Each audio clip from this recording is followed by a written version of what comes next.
Robert Houdin, c'est un célèbre magicien du 19e siècle, qui effectivement ensorcelle encore les magiciens d'aujourd'hui et tous ceux qui s'intéressent à l'histoire de la magie, alors même on n'a aucune trace d'enregistrement. On a quelques photographies de lui, on a la photographie de ses mains, mais c'est quelqu'un qui a écrit un grand livre, Les Confessions d'un escamoteur.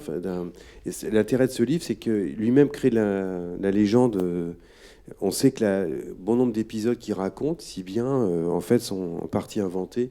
Donc il a créé un personnage de fiction qui nous est parvenu jusque-là.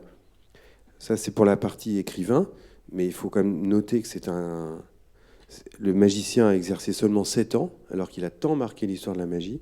Et c'était aussi un scientifique. On lui doit des inventions dans les domaines de l'optique, peut-être la première lampe à filament, en horlogerie.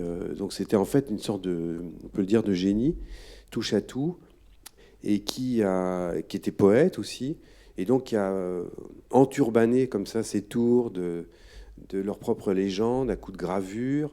Il trouvait des très beaux titres: La suspension éthérienne, L'oranger merveilleux, Les pendules mystérieux. Ça y est, toute une poésie de la magie autour de Robert Houdin. Il avait créé aussi une magie de salon, c'est-à-dire qu'il avait une petite salle au Palais Royal. Je ne sais pas quelle était la jauge, mais ça devait être 50 personnes, quelque chose comme ça. Et donc, il était en smoking, il avait laissé tomber le chapeau pointu de Merlin l'Enchanteur. Et donc, c'était des petits compliments et une magie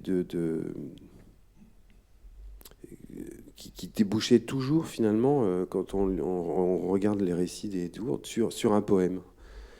euh, où l'imagination vagabondait de manière absolument invraisemblable. Donc, le fameux oranger merveilleux, il empruntait une bague.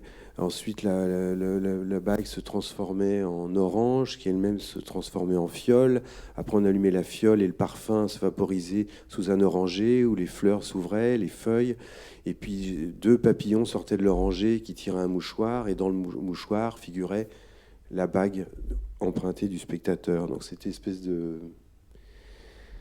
chemin de piste, j'imagine, assez envoûtant. Les magiciens d'aujourd'hui sont nostalgiques de Robert Houdin sans même, encore une fois, avoir assisté à ces prodiges.